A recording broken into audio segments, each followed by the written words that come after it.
getting to the bottom of it.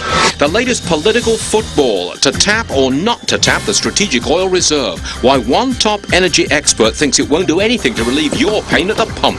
Microsoft chief tells Yahoo it could go it alone. Why a major shareholder in both companies says neither can afford to walk away. Hillary Clinton raising a whopping $10 million in 24 hours. Why the money matters more than ever. A house for $100? It could be your lucky day, but there's a catch. And I'd brush up on your writing skills right now because we're up right now.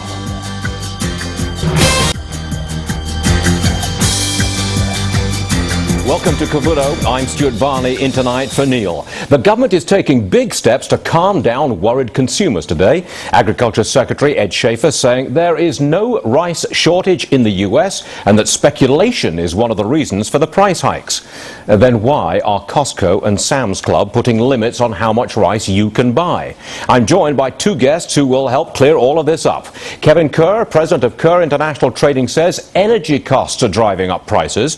Burke Flitchinger is of the Strategic Resource Group. He says, listen to this, we can expect a huge black market for rice. Gentlemen, welcome, and let's start with you, Bert. A huge black market for rice in the United States?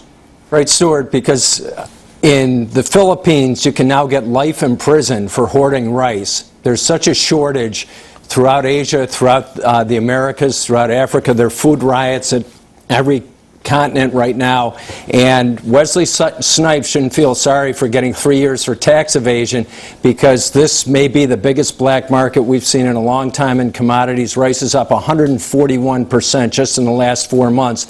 So every entrepreneur, every bodega owner, every food distributor sees an opportunity in his or her garage. All right, we're going to have more on Wesley Snipes shortly on this program. But to you, Mr. Kerr, do you think there is a shortage of any kind of food in the United States?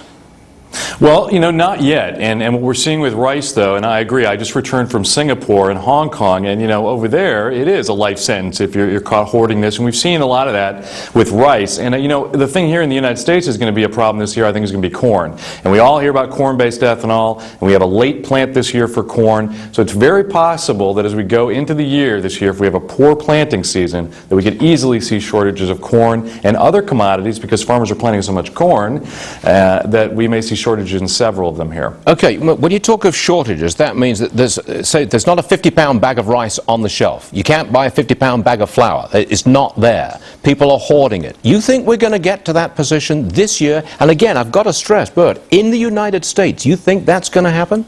In the United States, there's plenty of Uncle Ben's packed out in every supermarket from coast to coast, Stuart. But what people are seeing is the big bags of Canela rice, the 25, 50, 100 pounders.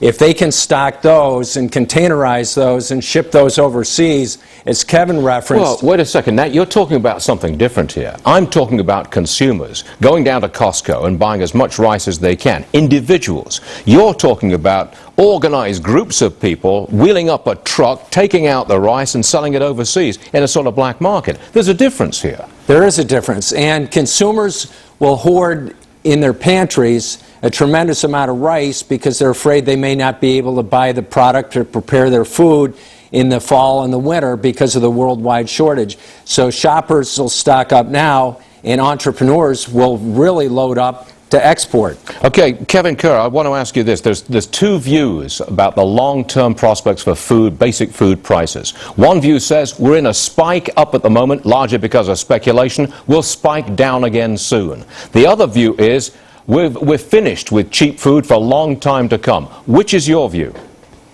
Well, I do believe we're finished with cheap food, and I've said that for a long time, and now we're starting to see the result of that. With all due respect to the Agriculture Secretary, I'm a speculator. I am not heading to Costco and buying 20-pound bags of rice. That is real people, real consumers, whether they're trying to ship it overseas, using it in their little restaurant, or they're keeping it in their pantry at home. That's real demand, and that's physical demand. So, blaming the speculators, certainly there's a lot of speculative money in these grain markets, but it seems like a real easy scapegoat to say this is all just speculators coming in and buying rice. That's a part of it. It's not the complete cause. Last one to you, Bert. Are you not encouraging hoarding? Are you not encouraging panic buying? I don't want to encourage panic buying, Stuart, but as Kevin presently pointed out, that the breadbasket of Africa, Zimbabwe, is in complete chaos. Ukraine, the breadbasket of Russia, it's the same thing. Australia, drought, Argentinian farmers on strike, and the U.S. is subsidizing farmers not to grow rice and other crops. So we're going from chaos to a crisis worldwide, and that crisis will hit this country in terms of higher prices and more hoarding. Right, okay, strong words from both of you. Gentlemen, thank you very much. Appreciate you being with us. Now, for many Americans, the biggest shortage they've ever seen has been a shortage of, what, those Nintendo Wiis? No, not food, of course. I'm talking about young Americans. Let's get that straight. So what do they make of this food rationing, as some might call it? I turn now to Peter Sheehan in Chicago. He is the author of Flip: How to Turn Everything You Know on Its Head and Be Successful Beyond Your Wildest Imaginings. Peter, what do you mean? You think young people like yourself are a